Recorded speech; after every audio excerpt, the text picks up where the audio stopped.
रजनी को बचपन से ही पेंटिंग का बहुत शौक था। वो हमेशा से ही पेंटर बनना चाहती थी, पर उसके माँ और पिताजी ने उसको कभी भी इस चीज़ के लिए सपोर्ट नहीं किया और उसकी शादी नीरव से हो गई। नीरव रजनी को बहुत प्यार करता था, पर रजनी हमेशा चुपचाप ही रहती। वो इस शादी से खुश नहीं थी। वो ये शादी नहीं करना चाहती थी।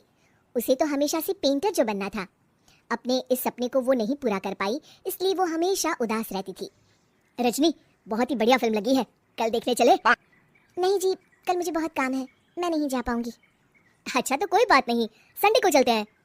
देखिए, मुझे फिल्म देखना पसंद नहीं है, आपको जाना है तो चले जाइए। नीरव को मना करके रजनी वहां से चली जाती है और अपने बैग को खोलकर उसमें बंद पड़े ब्रश और कलर्स को देखकर रोने लगती है। रजनी, चलो ना कहीं बाहर खाने चलते हैं, कुछ तुम्हारी पसंद का। जी मुझे नहीं जाना, मेरी तबीयत ठीक नहीं है। रजनी वहां से चली जाती है। नीरव को समझ नहीं आता कि रजनी उससे इतना दूर क्यों रहती है। वो जब भी उसके साथ वक्त बिताना चाहता है, रजनी कोई ना कोई बहाना बना देती है। एक दिन घर पर कोई नहीं था। रजनी घर का सारा काम जल्दी से खत्म कर लेती है। घर पर अकेले होने के कारण वो सोचती है कि वो आज पेंटिंग करेगी। वो अपने कमरे में जाकर पेंट ब्रशेस और कलर्स निकालकर जैसे ही कलर मिक्स कर रही होती है कि दरवाजे पर बेल बज जाती है। अब कौन आ गया इस वक्त? इतनी मुश्किल से तो मुझे पेंट करने का मौका मिला है। रजनी दरवाजा खोलती है तो उसकी सास अपनी सहेलियों के साथ खड़ी होती है और सब घर के अंदर आ जाते हैं। अरे बहू, सबको शरबत बनाकर पिला दे, बाहर तो बड़ी गर्मी है। उफ। जी।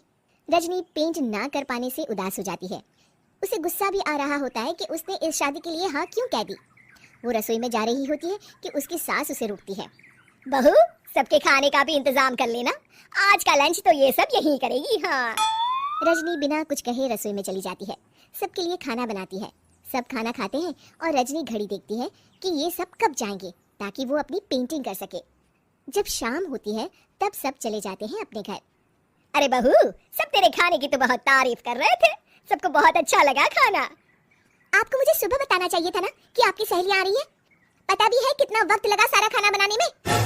अरे बहू, तू ऐसे कैसे बात कर रही है मुझसे? तो और कैसे बात करूं?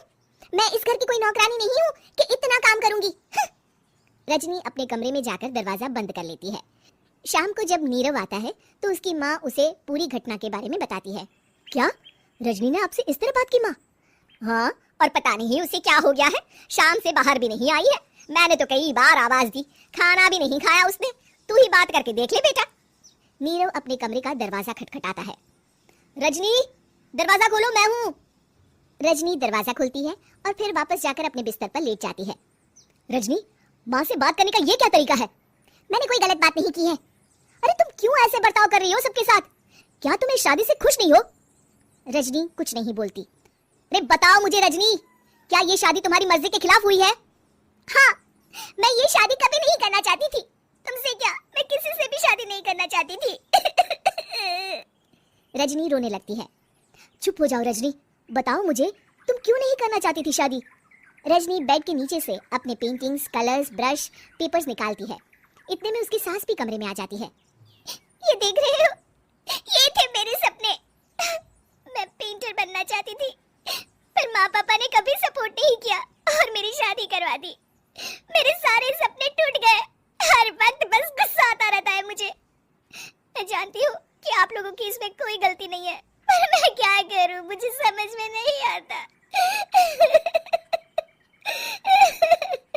रजनी फूट फूट कर रोने लगती है। मुझे माफ कर दीजिए, आप दोनों के साथ मैं बहुत बुरा बर्ताव कर रही हूँ।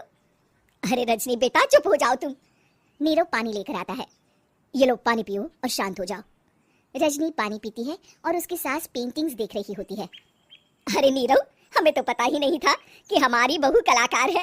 अरे कितनी अच्छी पेंटिंग्स बनाई है, देखो तो। ये वाली तो मैं अपने कमरे में ले जाऊंगी। आपको ये पेंटिंग्स अच्छी लगी? अच्छी नहीं, बहुत अच्छी लगी। और तुमने हमें बताया क्यों नहीं? तुम जब चाहे पेंटिंग कर सकती हो रजनी। हम तुम्हारे सपनों को पूरा करने में तुम्हारा पूरा साथ देंगे। हाँ बेटा, हम कला की कद्र करते हैं। हम कलाकार तो नहीं, पर मुझे गर्व है कि मेरी बहू एक कलाकार है। रजनी, नीरव और सास तीनों हंस